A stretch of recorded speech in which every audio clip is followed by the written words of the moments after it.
Hi అండి అందరికీ. చూడండి, మేమైతే సాయంత్రం 6:30 ప్రాంతంలో రిలయన్స్కి వెళ్దామని బయలుదేరాం. ఏంటంటే కొన్ని సరుకులు లేవులేండి, అవన్నీ తెచ్చుకుందాం చిన్నగా అని చెప్పి బయలుదేరామన్నమాట.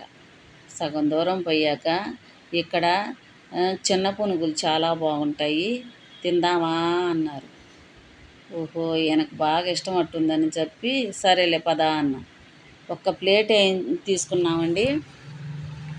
నిజంగానే చాలా చాలా బాగున్నాయి. ఆయనకు చూడండి ఎంత ఇష్టమైతే అంత ఇష్టంగా తింటున్నారు. చాలా బాగున్నాయి. ఇక నేనైతే 2 తిన్నాను, తక్కువ ఇంక నాకు తినబుద్ధి కాలేదు. ఎందుకంటే నాకు పెద్దవి అంటే ఇష్టం. ఇంకా అసలు అయినా రోడ్డు మీద ఆయిల్ ఫుడ్లే వద్దులే, తీసుకొని వెళ్ళేటప్పుడు తీసుకొని వెళ్ళొచ్చులే అని చెప్పి వద్దులే అనుకున్నాం. కానీ ఇక్కడంట బాగా జనం ఎక్కువ వస్తారంట. ఎక్కడ బాగుంటే అక్కడికి వస్తారు కదా, అందుకే పిల్లలందరూ అటేపు మగ పిల్లలందరూ అటు కూర్చున్నారు, చక్కగా తింటా ఉన్నారు. మొత్తానికి ఒక్కొక్కళ్ళు ఇద్దరిద్దరు వస్తూనే ఉన్నారు. 8:30 9 మొత్తం ఐటమ్ అయిపోతాయంటండి. వాళ్ళు పక్కన ఒక ఆవిడ చూస్తూనే ఉంది, ఇక్కడ ఇవి అయిపోతానే ఉంటాయంట. చెప్తున్నారు ఈయన, భలే ఉంటాయి, అందరు వస్తారు ఇక్కడికేను అని చెప్తున్నారు.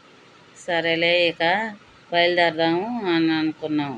ఇంకా చాలా దూరం వెళ్ళాలి, కొంచెం దూరమే రిలయన్స్. అయితే ఇదిగోండి చూడండి,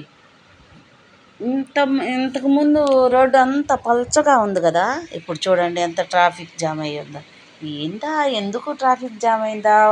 ఓ ఆ చివరి ఎక్కడో డప్పులు, బాగా మైకులు అవన్నీ వినపడుతున్నాయి. ఏంటి ఎందుకు ఇట్లా అందరు నుంచొని చూస్తున్నారు ఏంటి అనుకుంటా ఉన్నా. నేనైతే ఏం అడిగితే నాకు మాత్రం ఏం తెలుసు, నీతో పాటేకి వస్తుంది అంటున్నారు. ఓ అమ్మ అనుకున్నా. ఇంకా ఆపి అలా అడగాలంటే కుదరదుగా అండి ఆ ట్రాఫిక్లో. అందుకని తర్వాత కింద చూశానన్నమాట, పేపర్సు బాగా కలర్స్ పేపర్సు తలల మేన అలా కుమ్మరించుకున్నట్టున్నారు బాగా. అయిగోండి కింద ఉన్నాయి, అయిగో బాగా. అయితే ఏదో పార్టీ వాళ్ళు ఊరేగింపు అనమాట.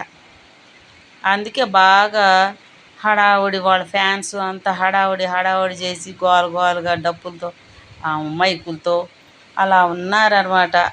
అందువల్ల మాకు ట్రాఫిక్ జామ్ అయింది. ఇంక సరేలే అని చెప్పి ఇక బయలుదేరాం. తర్వాత ఖాళీ అయిపోయింది, మొత్తం వెళ్ళిపోయారు ఎటోళ్ళు అటు. చూడండి, ఆయిలు ఇంకా అన్నీ ఒక్కోటి అంటే ఆయిల్ అయితే ఒక 3 తీసుకున్నాను. తగ్గిపోయాను, ఒక్కోటి తీసుకుంటూ బయలుదేరాను. అన్నీ చూస్తే అవి కావాలనిపించింది. తర్వాత ఉంటుంది వీళ్ళకు ఆ ట్రాలీలో తక్కువే అనుకుంటాం మనం, ఎంత అవుతాయిలే అని.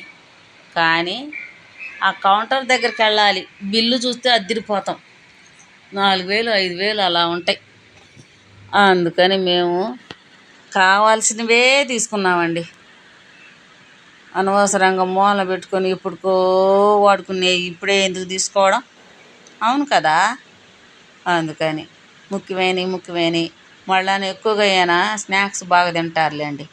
అందుకని ఆయనకి చిప్స్ ప్యాకెట్లు అవి తీసుకున్నాను, మ్యారీగోల్డ్ తీసుకున్నాను.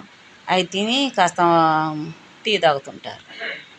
అందుకని ఇదేమీ ఆయనకి ఇష్టం.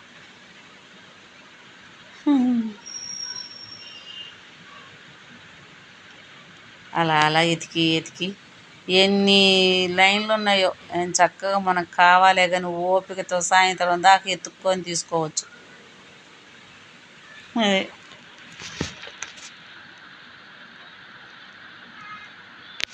చూసారా ఎలాగున్నాయో. ఒక అమ్మాయి అండి నా ట్రాలీకేసి గుద్దింది. అమ్మ ఏంటి అనుకున్నా, అది ఇరుక్కపోయింది అనుకోండి దానికి ఇది మా ట్రాలీ గానికి ఆ అమ్మాయి గానికి లాక్కోలేకపోతే ఒక అమ్మాయి వచ్చి ఇక్కడ ఉంటారుగా అవి సర్దటానికి పెట్టడానికి, ఇవేంటమ్మా ఇక లేని మనకు తెలియకపోతే ఎక్కడ ఉంటాయి అని అడగడానికి ఒకళ్ళు ఇద్దరు, ఒక్కొక్క లైన్కి 2 3 ఉంటారనమాట. వాళ్ళొచ్చి విడదీశారు. ఆ అమ్మాయి సారీ ఆంటీ అంటుంది.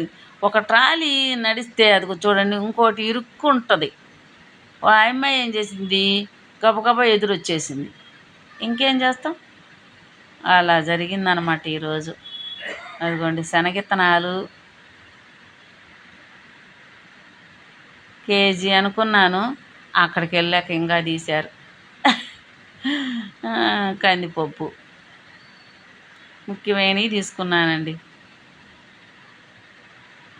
కానీ టమాటాలు ఉన్నాయండి మన రోడ్డు మీదైతే కేజీ 50 రూపాయలు.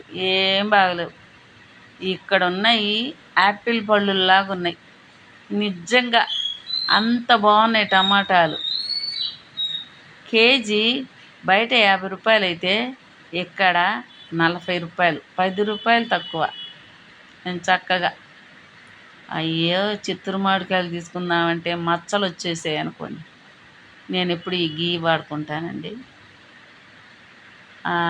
అది కూడా ఇంకోటి నాకు మళ్ళీ బాగుంటుందో బాగోదో అని రెండిట్లో ఏది తీసుకోనా అని అడుగుతున్నా. ఒకటి తీసుకున్నా కానీ అది లేదు ఇది లేదు అనుకోవటానికే వీల్లేదు. అన్నీ ఉన్నాయి. మనకి డబ్బులు ఉండాలే కానీ అంతే. హాయ్ అండి, నచ్చితే లైక్ చేయండి, కామెంట్ పెట్టండి.